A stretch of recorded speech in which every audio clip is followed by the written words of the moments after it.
میں جسم ہوں تو علی روح ہے، سمجھ رہے ہیں، میں باب علم ہوں تو علی اس کے کیا ہیں؟ دروازہ ہیں۔ اب آپ ذرا سا، یعنی یہ میں نے فضیلت نہیں بیان کرنا چاہیے، یہ پیغمبر کے ان کلمات کو بیان کرنے کی کوشش کی ہے کہ آپ اپنے بھائی کے اندر خوبیاں ڈھونڈیے۔ یعنی آپ ذرا سا غور کیجیے، یہ حدیث میں نے اس لیے عرض کی تھا کہ آپ اپنے بھائیوں کے اندر کیا کیجیے؟ خوبیاں دیکھیے۔ کبھی بھائی کے اندر باپ نظر آئے گا، سمجھ رہے ہیں کیوں؟ اس لیے کہ جو بڑا بھائی ہے وہ کیا کس جگہ پر ہے؟ باپ کی جگہ پر۔ لیکن جب یہی چھوٹا بڑے سے بدتمیزی کر لیتا ہے تو اس کا مطلب بدتمیزی کس سے کی؟ باپ سے کی۔ اگر احترام نہیں کیا، بے احترامی کی، تو بے احترامی کس کی باپ کی۔ کاش یہی چیز آج ہمارے سماج میں رائج ہو جائے کہ بڑا بھائی باپ کے برابر ہے، باپ کی جگہ پر ہے، سمجھ رہے ہیں؟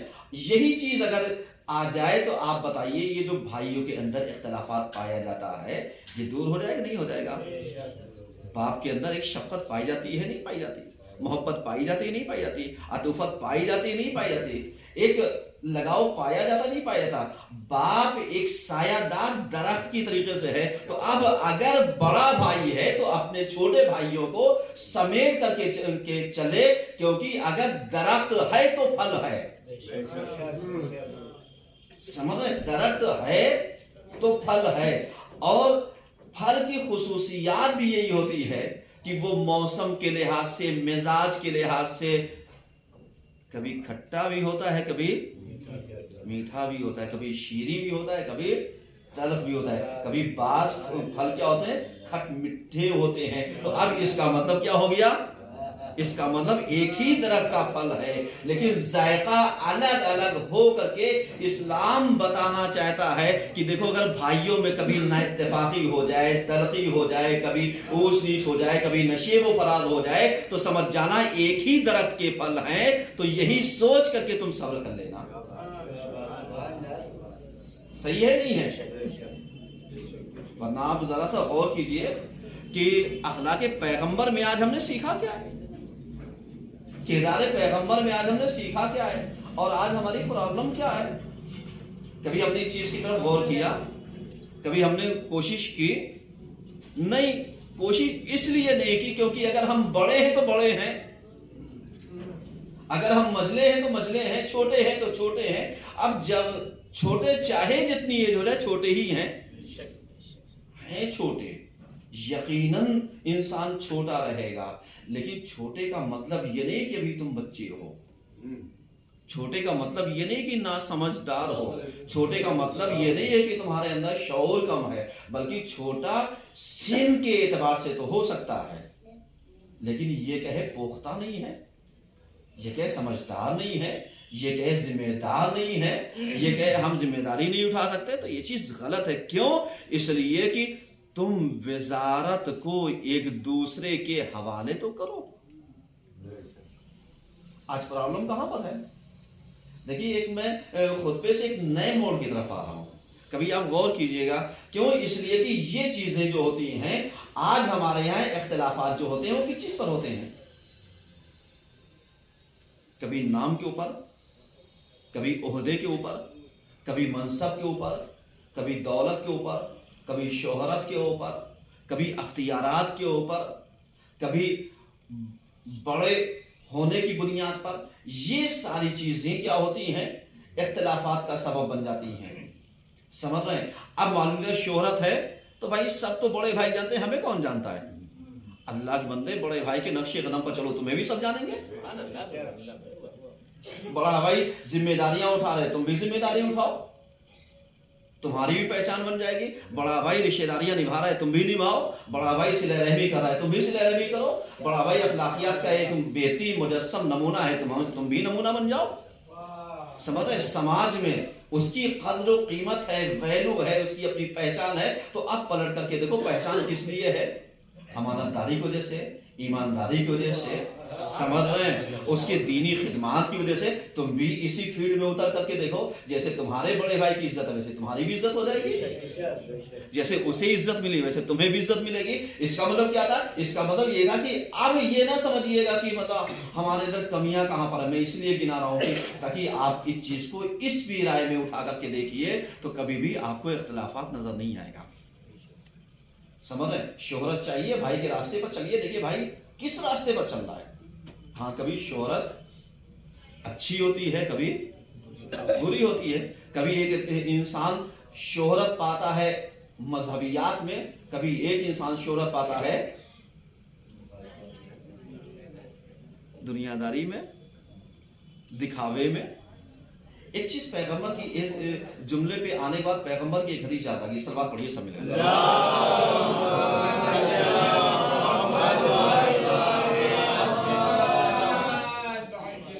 کبھی کبھی آپ دیکھیے کہ بڑا بھائی شہرت رکھتا ہے، عزت رکھتا ہے، اس کا نام ہے۔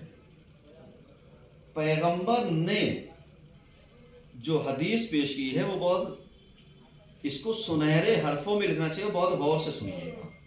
پیغمبر نے کیا کہا کہ اگر کوئی انسان نامی گرامی ہو، شہرت یافتہ ہو، تو تم اس کو سماج میں ذلیل نہ کرنا۔ سمجھیے گا، تم اس کو سماج میں ذلیل نہ کرنا، اس کی توہین نہ کرنا، اس کے اوپر ہاتھ نہ اٹھانا۔ کہا کیوں؟ کہا اس لیے کہ جو انسان شہرت رکھتا ہے، سماج میں ایک ویلو رکھتا ہے، تو اگر اس کی تم نے توہین کی ہے تو اس کی توہین نہیں، تمہارے پورے خاندان کی توہین ہوئی ہے۔ اور اگر تم نے اس کا سر جھکا دیا تو صرف تمہارا یا تمہارے بھائی کا سر نہیں جھکے گا بلکہ پورے خاندان کا سر جھکے گا۔ اب آپ آئیے، کیا ایسا نمونہ ملتا ہے پیغمبر کی زندگی میں؟ ملتا ہے، زیادہ نہیں لائیے، اگر آپ نہیں کرتے ہیں، ملتا ہے۔ کیوں؟ اس لیے کہ ہم زاویہ نظر کبھی نہیں بدلتے، دیدگاہ نظر کبھی نہیں بدلتے، اپنے نظریات کو کبھی چینج نہیں کرتے۔ آپ دیکھیے جب پیغمبر نے فتح مکہ کیا اور جانے کے بعد مکہ فتح کیا، اور کس شان سے پیغمبر گئے، اور جانے کے بعد کیا پیغمبر کے اوپر جنہوں نے ظلم کیا تھا ان کی پٹائی کی؟ نہیں۔ جو کافروں میں سے بھی سردار تھا، سمجھیے گا میری بات، جو کفاروں میں سے بھی سردار تھا، ان سرداروں کو پیغمبر نے بلایا، اور بلانے کے بعد کہا چونکہ آپ اپنے قبیلے کے سردار ہیں، میں احترام کرتا ہوں آپ کا، اور از ایسے قبیلے کے سردار ہونے کی بنیاد پر آپ کو اسلام کی دعوت دیتا ہوں کہ آپ بھی اسلام قبول کیجئے اور جا کر کے اسلام کی تبلیغ کیجئے، اور آپ جس منصب پر اور عہدے پر فائز ہیں میری طرف سے آپ اسی عہدے پر برقرار رہیے گا۔ سمجھ میں آیا آپ کو؟ سمجھ میں آیا؟ نہیں آیا، شاید آپ وہاں تک پہنچے ہی نہیں۔ جب چھوٹا بھائی، میں اور کھل کر کے، جب چھوٹا بھائی گھریلو ذمہ داریوں کو اٹھانے لگتا ہے تو بس وہ سوچ جاتا ہے کہ مالک کل میں ہوں، مختار کل میں ہوں، سمجھ رہے ہیں؟ اور جو اب ہم سے بڑے سے لے کر کے باپ تک، ماں تک، دادا تک اگر کسی نے زحمت کی ہے تو اب میری نظر میں وہ زحمت کار نہیں ہے، کیونکہ آج گھر کا خرچہ میں چلانے والا ہوں۔ تو یہ یاد رکھنا کہ ویلو تمہاری اس وقت تک رہے گی جب تک باپ ہے تو سردار ہے، بڑا بھائی ہے تو سردار ہے، اس کے بعد کا بھائی ہے تو سردار ہے، ولو خرچہ اور ذمہ داری تم ہی کیوں نہ اٹھا رہے ہو، لیکن سردار جو ہے وہ رہے گا۔ ایک سوال تو پڑھیے،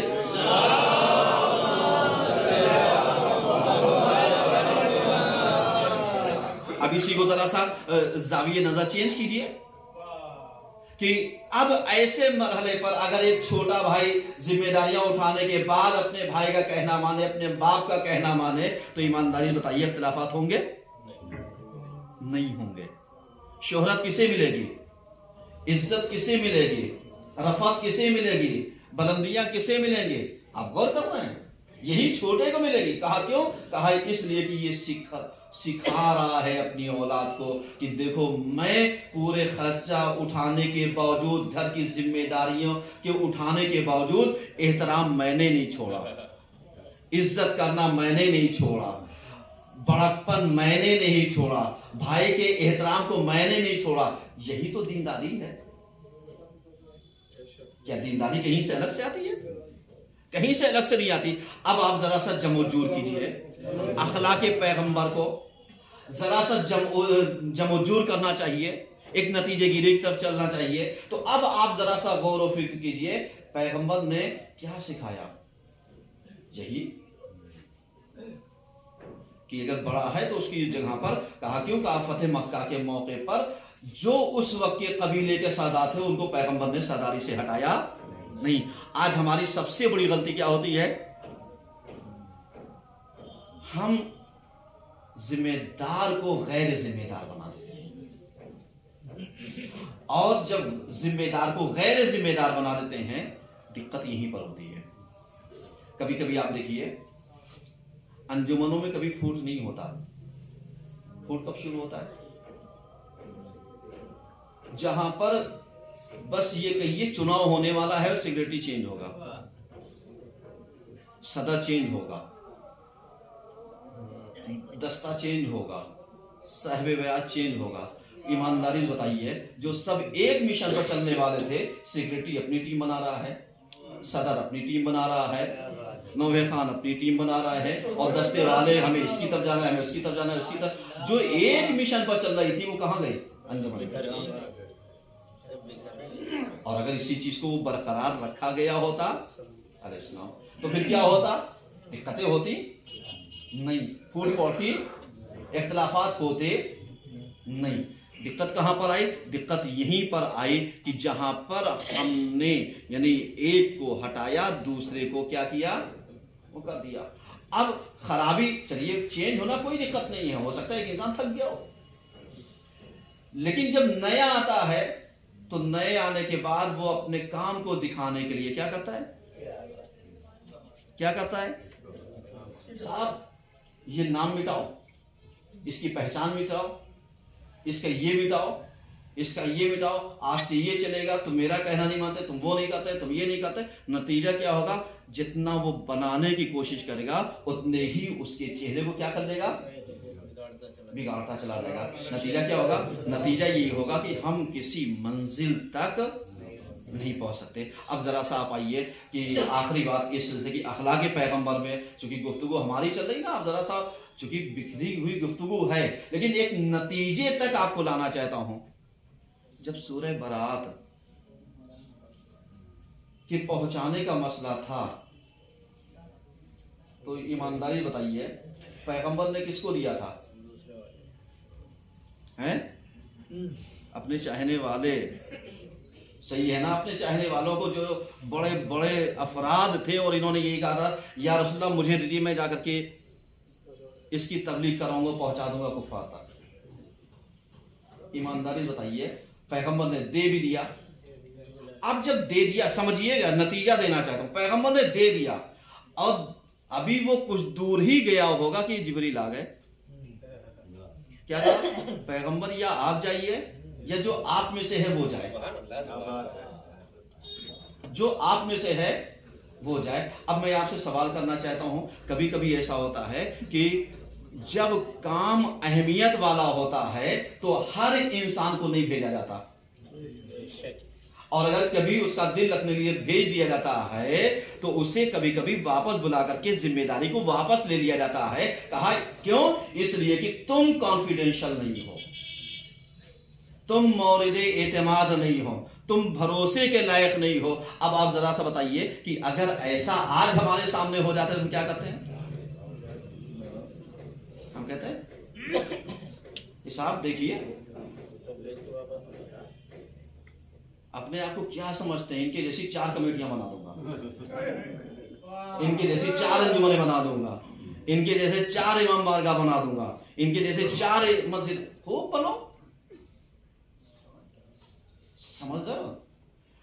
لیکن کیا کہنا پیغمبر کا؟ پیغمبر نے بلایا اور بلانے کے بعد جب وہ سورہ برات کو لے لیا اور مولا کائنات کو لے کر کے بھیجا، مجھے وہاں تک نہیں جانا۔ اب جب لے کر کے بھیجا تو یہ جو پہلے والا ذمہ دار تھا، آپ بتائیے اس کے دل میں کسک رہ گئی نہیں؟ رہ گئی۔ اب جب کسک رہ گئی تو اس کسک کا نتیجہ نکلا کہاں پر؟ آپ اندازہ نہیں لگا سکتے۔ کبھی کبھی یہ جو دلوں میں لوگوں کی کسک پائی جاتی نا، ٹیس، یہ جو چبھتی ہے، انہیں چاہے جتنا آپ شہد پلاتے جائیے لیکن یہ شہد کی مکھی کا کام کرتے ہیں۔ آج آپ دیکھیے شہد کی مکھی کو کوئی پالتا ہے؟ بزنس کرتے ہیں، پالتے نہیں ہیں۔ سمجھ رہے ہو؟ ان سے پرافٹ۔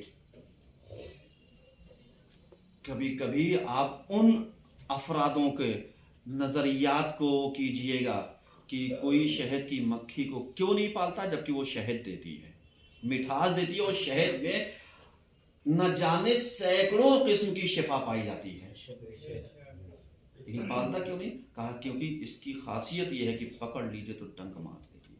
اب یہ ڈنک مارنے کا ذرا سا لب و لباب سمجھیے۔ آپ ان افرادوں کو کہ جو ذمہ دار ہیں وہ بھی، جو غیر ذمہ دار ہیں وہ بھی، یہ سن لیں اور سمجھ لیں کہ تم سب کچھ کرنے کے باوجود اگر ڈنک مارنا نہیں چھوڑو گے تو تمہاری ویلو کچھ نہیں رہے گی، تمہاری ویلو کچھ نہیں رہے گی۔ کہا کیوں؟ کہا اس لیے کہ جو کرنے والا ہوتا ہے وہ کبھی تانے نہیں جتاتا ہے، وہ کبھی کسی چیز کو جتاتا نہیں ہے، تانے نہیں دیتا ہے، تشنیع نہیں کرتا ہے، برا بھلا نہیں کہتا ہے۔ ہاں کبھی ایسا ہوتا ہے کہ غلط فہمیوں کا ازالہ کرتا ہے۔ بس اتنی ہی سی بات سمجھنے کی ہے کہ اگر اخلاق پیغمبر کو سمجھنا ہے تو اس زاویے میں سمجھیے کہ یہ جو ٹیس پائی جاتی ہے اس کا اثر اس وقت سے لے کر کے آج تک، اور آج سے لے کر کے تا قیامت دیکھیے تو دین میں جو رکھنا آیا وہ کتنا بڑا آیا۔